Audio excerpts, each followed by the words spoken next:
स्वागत है आप सभी का हमारे इस यूट्यूब चैनल पर। और आज हम क्लास 12 हेल्थ केयर महत्वपूर्ण प्रश्नों को हल करेंगे, यानी कि कंप्लीट पेपर को करने वाले हैं। आप लोग देख सकते हैं कि कुल 23 मार्क्स का हमारा फाइनल एग्जाम में पूछे जाते हैं और इसके लिए जो समय दिया जाता है वो भी यहाँ निर्धारित किया गया है। तो पूरी कंप्लीट पेपर लेकर आए हैं। वीडियो को अंत तक देखें और जितना ज़्यादा हो सके वीडियो को लाइक सब्सक्राइब शेयर करें। कुछ बच्चे ऐसे होते हैं जो कि वीडियो को स्किप करके चले जाते हैं, लेकिन ये पेपर आप लोग को फाइनल एग्जाम के लिए बहुत ही मददगार साबित होने वाला है, इसलिए अंत तक बने रहें। तो बच्चों, सबसे पहले हम बहुविकल्पीय प्रश्न को करेंगे जो हमारे 1 से 15 तक पूछे जाएंगे और उसके बाद हम सब्जेक्टिव प्रश्नों को भी करेंगे। मेरे प्यारे बच्चों, पहला प्रश्न कह रहा है कि आंतरिक आंतरिक कान का क्या कार्य है। तो आप लोग को पता ही है कि आंतरिक कान जो होते हैं हमारे ईयर, उनका काम क्या होता है? संतुलन और सुनना, यानी कि ऑप्शन नंबर ए इसका करेक्ट आंसर हो जाएगा। इसी तरह प्रश्न संख्या 2 क्या कह रहा है मेरे प्यारे बच्चों? तो प्रश्न संख्या 2 कह रहा है कि भारत में हाथ धुलाई दिवस कब मनाया जाता है। तो भारत में हाथ धुलाई दिवस मनाया जाता है 15 अक्टूबर को। ऑप्शन नंबर बी इसका करेक्ट आंसर हो जाएगा। इसके अलावा हाथों की स्वच्छता दर कितनी देर होनी चाहिए, हाथों की धुलाई कितनी देर करना चाहिए? तो 20 से 30 सेकंड। आप लोग इसे नोट कर लीजिएगा। साथ ही विश्व स्वच्छता दिवस कब मनाया जाता है? तो 7 अप्रैल को मनाया जाता है। आप लोग इसे अच्छे से नोट कर लीजिएगा। वहीं स्वच्छ भारत अभियान कब चलाया गया था? तो 2 अक्टूबर 2014 ईस्वी को। तो ये सारे प्रश्न आप लोग के एग्जाम के लिए इंपॉर्टेंट होने वाला है। अब हम नेक्स्ट प्रश्न संख्या 3 की ओर चलते हैं। प्रश्न संख्या 3 कह रहा है कि जीडीए का पूर्ण रूप क्या है। तो आप लोग देख सकते हैं कि जीडीए का यहाँ पे पूछा गया है और हर बार पूछे जाते हैं। तो जीडीए का पूर्ण रूप मेरे प्यारे बच्चों जनरल ड्यूटी असिस्टेंट, जो कि ऑप्शन नंबर ए में दिया गया है। तो ये हमारा करेक्ट आंसर होगा। नेक्स्ट प्रश्न संख्या 4 की ओर चल रहे हैं। प्रश्न संख्या 4 कह रहा है कि हैजा रोग द्वारा फैलते हैं। तो हैजा किसके द्वारा फैलते हैं? बैक्टीरिया के द्वारा फैलते हैं।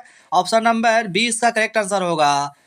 इसके अलावा यहाँ पे वायरस दिया गया, कवक दिया गया और इनमें से सभी दिया गया है, तो आप लोग अच्छे से देख ले। वहीं आप लोग को बता देना चाहते हैं कि बीसीजी का टीका तापेदिक बीसीजी का टीका किस बीमारी में दिया जाता है? तो तापेदिक रोग से ग्रसित, यानी कि टीबी रोग से ग्रसित व्यक्ति को दिया जाता है। प्रश्न संख्या 5 कह रहा है मेरे प्यारे बच्चों की जन्मजात प्रतिरक्षा में शामिल है। तो जन्मजात प्रतिरक्षा में लार भी शामिल है, आशु शामिल है, त्वचा और सभी। तो ऑप्शन नंबर डी इसका करेक्ट आंसर हो जाएगा। इसके अलावा विटामिन ए की कमी से क्या होता है? तो ब्लाइंडनेस होता है। आप लोग इसे नोट कर लीजिएगा। वहीं HHA का पूरा नाम क्या होता है? आप लोग इसे भी नोट कर लीजिए। HHA का पूरा नाम क्या होता है? तो होम हेल्थ एड होता है। आप लोग इसे अच्छे से नोट कर लीजिएगा। साथ ही मेरे प्यारे बच्चों, वर्तमान समय में HMPV वायरस का प्रकोप चल रहा है। तो इसकी शुरुआत 2001 ईस्वी में नीदरलैंड में हुई थी। अब हम प्रश्न संख्या 6 की ओर चलेंगे, जो काफी अच्छे प्रश्न है और कह रहा है कि चेचक के टीके का खोज किसने किया। तो चेचक के टीके की खोज किया था एडवर्ड जेनर के द्वारा किया गया, जो कि ऑप्शन नंबर ए के साथ चला जाएगा। इसके अलावा प्रथम प्रतिजैविक कौन सा था? तो पेनिसिलिन था। और आप लोग हमें कमेंट में लिखे कि पेनिसिलिन की खोज किसके द्वारा की गई थी। प्रश्न संख्या 7 कह रहा है मेरे प्यारे बच्चों की कवक से होने वाला रोग है। तो कवक से कौन सा रोग होता है? Asthma, AIDS, polio, pneumonia. आप लोग इस प्रश्न का आंसर हमें कमेंट बॉक्स में जरूर लिखें। कुछ प्रश्न ऐसे हैं जो हम आप लोग के लिए छोड़ के जा रहे हैं। वहीं अगला प्रश्न संख्या 8 कह रहा है कि रेबीज रेबीज खालिस्तान द्वारा फैलने वाला रोग है। तो रेबीज किसके द्वारा फैलता है? वायरस के द्वारा फैलता है, बैक्टीरिया के द्वारा फैलता है, कवक के द्वारा फैलता है, इनमें से सभी।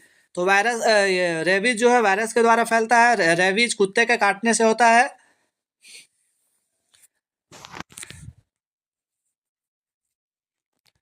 वहीं अगला प्रश्न है, प्रश्न संख्या 9 कह रहा है कि ओपीवी बूस्टर बच्चों के लिए कितनी मात्रा में दिया जाता है। तो ये भी प्रश्न हम आप लोग के लिए छोड़ रहे हैं कमेंट में। 9 नंबर 3 बूंद और 2 बूंद यहाँ पे दिया गया है। 2 ऑप्शन ही दे रहे हैं आप लोग को। आप लोग हमें कमेंट में जरूर लिखे कि ओपीवी बूस्टर जो बच्चों को है वो 2 बूंद पिलाया जाता है या 3 बूंद पिलाया जाता है। साथ ही मेरे प्यारे बच्चों, एक इंपॉर्टेंट प्रश्न है कि भारत में पल्स पोलियो की शुरुआत कब की गई? तो 1995 ईस्वी में की गई थी। आप लोग इसे नोट कर लीजिएगा। साथ ही मेरे प्यारे बच्चों, 2012 ईस्वी में भारत को पोलियो से मुक्त किया गया था। किसके द्वारा? WHO के द्वारा। WHO यानी कि वर्ल्ड हेल्थ ऑर्गेनाइजेशन के द्वारा भारत को पोलियो मुक्त कब किया गया था? तो 2012 ईस्वी में किया गया था। आप लोग इसे नोट कर लीजिए। अगला प्रश्न संख्या 10 कह रहा है कि सबलिंगुअल दवा दी जाती है। तो सबलिंगुअल जो दवा दी जाती है मेरे प्यारे बच्चों, जीभ के नीचे दी जाती है। ऑप्शन नंबर ए इसका करेक्ट आंसर होगा। वहीं नेक्स्ट प्रश्न कह रहा है कि किडनी ट्रे आमतौर पर उपयोग किया जाता है। तो वैसे तो किडनी ट्रे जो होता है स्टीलनेस होता है, यानी स्टील का बनाया जाता है और उसमें किसी भी चीज़ों को, जैसे कि खराब चीज़ें को भी इकट्ठा किया जाता है, खास करके ऑपरेशन के दौरान रक्त संग्रह के लिए। तो ये भी हो सकता है, और उल्टी संग्रह के लिए, पेशाब संग्रह के लिए, थूक संग्रह के लिए। तो वैसे हम अगर यदि इसका नेगेटिव आंसर लेंगे तो यहाँ पे पेशाब संग्रह भी हो सकते हैं, थूक संग्रह भी हो सकते हैं, उल्टी संग्रह भी हो सकते हैं, लेकिन हमें पॉजिटिव चलना है।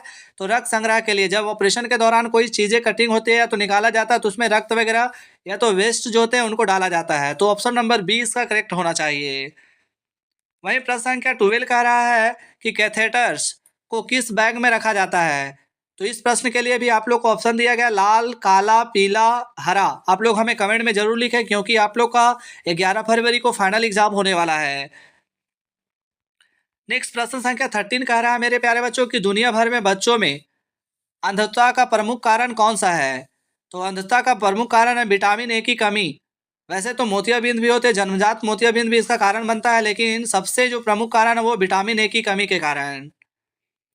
नेक्स्ट प्रश्न संख्या 14 कह रहा है कि फेनॉल एक उदाहरण है विसंक्रमक का, कीटाणुशोधक का। तो ऑप्शन ए एंड बी दोनों हो जाएगा, ऑप्शन नंबर सी के साथ चला जाएगा, तो सी हमारा करेक्ट आंसर हो जाएगा। साथ ही वीडियो को जितना ज़्यादा हो सके लाइक, सब्सक्राइब, शेयर करते जाए, ताकि सारे बच्चे इस वीडियो के माध्यम से तैयारी कर सके। वहीं प्रश्न संख्या 15 कह रहा है मेरे प्यारे बच्चों की विश्व एड्स दिवस कब मनाया जाता है। तो विश्व एड्स दिवस 1 दिसंबर को मनाया जाता है, ऑप्शन नंबर ए इसका करेक्ट आंसर होगा। तो इस तरह से हमने 15 महत्वपूर्ण प्रश्नों को हल कर लिए हैं, और साथ ही इंसुलिन इंसुलिन जो इंजेक्शन है वो मधुमेह से ग्रसित रोगी को दिया जाता है, ये भी आप लोग नोट कर लीजिएगा। इसके अलावा इसके अलावा मेरे प्यारे बच्चों vitamin C, vitamin A, vitamin B की कमी से सारे प्रश्नों को आप लोग को करके जाना है। वहीं वायरस से फैलने वाले कवक से, बैक्टीरिया से, ये सभी प्रश्नों को आप लोग अच्छे से कर लीजिए। अब हम सेक्शन बी की ओर चलते हैं। सेक्शन बी में कह रहा है जैव चिकित्सा अपशिष्ट। जैव चिकित्सा अपशिष्ट क्या है। तो जैव चिकित्सा अपशिष्ट आप लोग को बता देना चाहते हैं मेरे प्यारे बच्चों कि जैविक अपशिष्ट को आमतौर पर विशेष चिकित्सा अपशिष्ट या रोगात्मक अपशिष्ट भी कहा जाता है। इस प्रकार के कचरे को संक्रामक एजेंटों, मानव, पशु को शरीर के तरल पदार्थ या नुकीली वस्तुओं से संभावित रूप से दूषित माना जाता है। वहीं जैव अपशिष्ट पदार्थ में हमारा क्या आ जाएगा मेरे प्यारे बच्चों। तो जैव अपशिष्ट पदार्थ में जीव जंतुओं का इलाज के दौरान जो कटे छटे पदार्थ होते हैं उसे ही जैव अपशिष्ट पदार्थ कहते हैं, और इसका निपटारा करना हमारे लिए बहुत ही आवश्यक होता है। और इसका निपटारा करने का सबसे बेस्ट तरीका क्या है, भस्मीकरण। क्या है, भस्मीकरण। ये आप लोग नोट कर लीजिए कि जैव चिकित्सकीय अपशिष्ट पदार्थ का निपटारा करने का सबसे बेस्ट तरीका क्या है, तो भस्मीकरण है। अर्थात इसके इस दौरान क्या किया जाता है, उसे जला दिया जाता है। तो ये एक इम्पोर्टेंट प्रश्न होने वाला है फाइनल एग्जाम के लिए। वहीं नेक्स्ट 17 नंबर प्रश्न कह रहा है कि HHA के 2 कार्य लिखें। होम हेल्थ एड, इसका पूरा नाम क्या होता है, होम हेल्थ एड। आप लोग इसे नोट कर लीजिएगा, और इसका 2 कार्य आप लोग अच्छे से नोट करिएगा। तो मेरे प्यारे बच्चों HHA का 2 कार्य है, जैसे घरेलू कार्यों को करना, रोगियों पर निगरानी रखना, रोगियों को अस्वस्थ होने पर उसे कपड़े पहनाना, इसके अलावा रोगियों को समय पर दवा देना, ऐसे बहुत सारे कार्य होते हैं।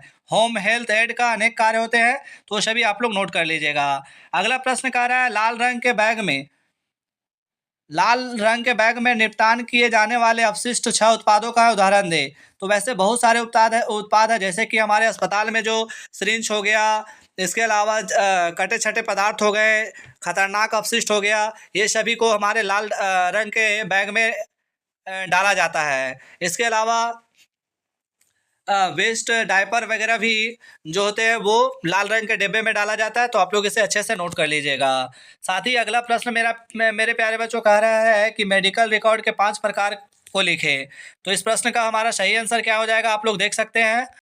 तो मेडिकल रिकॉर्ड में आप लोग जान सकते हैं कि परीक्षण के परिणाम, जैसे रक्त परीक्षण में क्या आ जाता है, जैसे पूर्ण रक्त गणना। वह रेडियोलॉजी परीक्षा, जैसे कि एक्सरे, पैथोलॉजी जिसमें आ जाता है बायोप्सी परिणाम, या विशेष परीक्षण जिसमें से फुफ्फुसीय कार्य परीक्षण आदि को शामिल है। अक्सर एक्सरे के मामले में वास्तविक फिल्म के बदले निष्कर्षों की एक लिखित रिपोर्ट तैयार की जाती है। तो मेडिकल रिकॉर्ड अनेक प्रकार के होते हैं, आप लोग इसे अच्छे से नोट कर लीजिएगा।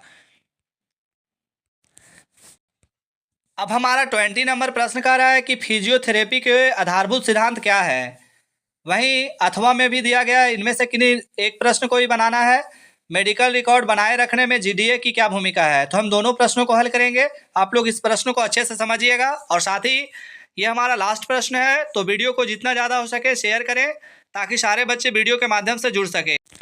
तो फिजियोथेरेपी के आधारभूत सिद्धांत में आप लोग को बता देना चाहते हैं कि फिजियोथेरेपी के कई आधारभूत सिद्धांत हैं। इन सिद्धांतों के आधार पर फिजियोथेरेपिस्ट रोगी की शारीरिक क्षमता को बेहतर बनाने के लिए उपचार योजना बनाते हैं। साथ ही मेरे प्यारे बच्चों, फिजियोथेरेपी के कुछ प्रमुख सिद्धांत ये रहे हैं, जैसे कि फिजियोथेरेपी का मकसद किसी व्यक्ति की गतिशीलता और कार्य क्षमता में सुधार करना होता है। इसके अलावा दूसरा है, फिजियोथेरेपी में रोगी की शिक्षा, दर्द प्रबंधन और व्यायाम पर जोर दिया जाता है। तीसरा है, फिजियोथेरेपी में शरीर की अपनी उपचार प्रणाली का इस्तेमाल किया जाता है। वहीं चौथा पॉइंट है, फिजियोथेरेपी में गर्मी या ठंडे जैसे तरीकों का इस्तेमाल किया जाता है। तो फिजियोथेरेपी के प्रमुख सिद्धांत निम्न है, आप लोग इसे अच्छे से नोट करिएगा और फाइनल एग्जाम क्लास 12th में ये 100% पूछे जाएंगे। तो आप लोग अंत तक वीडियो को जरूर देखें। वहीं अगला प्रश्न था सामान्य ड्यूटी सहायक कौन है, वे क्या कार्य करते हैं। अस्पतालीय विभाग में जीडीए की क्या भूमिका। जनरल ड्यूटी असिस्टेंट के बारे में आप लोग को बता देना चाहते हैं कि सामान्य ड्यूटी सहायक स्वास्थ्य देखभाल पेशेवर है जो यह सुनिश्चित करते हैं कि अस्पतालों, क्लिनिकों और वृद्धाश्रमों में रोगियों को तत्काल चिकित्सा और समय पर सहायता प्रदान की जाए। एक जीडीए की जिम्मेदारी यह सुनिश्चित करना है कि उनकी देखभाल के तहत समय पर दवा प्राप्त हो, दैनिक दिनचर्या और कार्यों में सहायता करें जो कुछ रोगी स्वयं नहीं कर पाएंगे, और रोगी की वसूली के लिए उपयुक्त वातावरण बनाए रखने में मदद करते हैं। तो एक जीडीए की अस्पतालीय विभाग में अहम भूमिका मानी जाती है। साथ ही ऐसी दुनिया में जहां बुजुर्गों और अस्वस्थ लोगों की सहायता के लिए कुशल पेशेवरों की मांग बढ़ रही है, जीडीए की भूमिका अपरिवर्तनीय है और यह एक पूर्ण करियर विकल्प हो सकता है।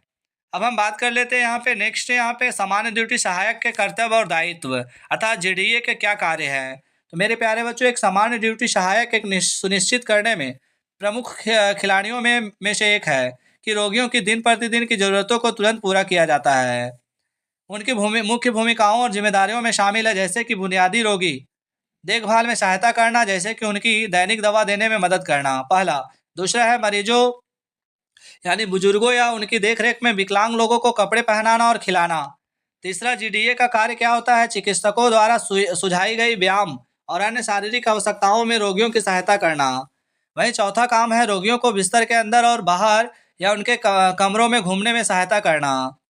जबकि चौथा इनका अगला पॉइंट क्या है, रोगी की स्वच्छता और सफाई करने पर ध्यान देना। वहीं कोई भी अतिरिक्त देखभाल जिसे प्रदान करने की आवश्यकता हो उसे जीडीए के द्वारा किया जाता है। तो प्रश्न काफ़ी इंपॉर्टेंट है फाइनल एग्जाम के लिए। आशा करते हैं आप सभी बहुत अच्छे से तैयारी कर रहे होंगे और चैनल पर अंत तक बने रहें और जितना ज़्यादा हो सके तैयारी में लगे रहें। 11 फरवरी आप लोग के लिए शुभ दिन हो। धन्यवाद।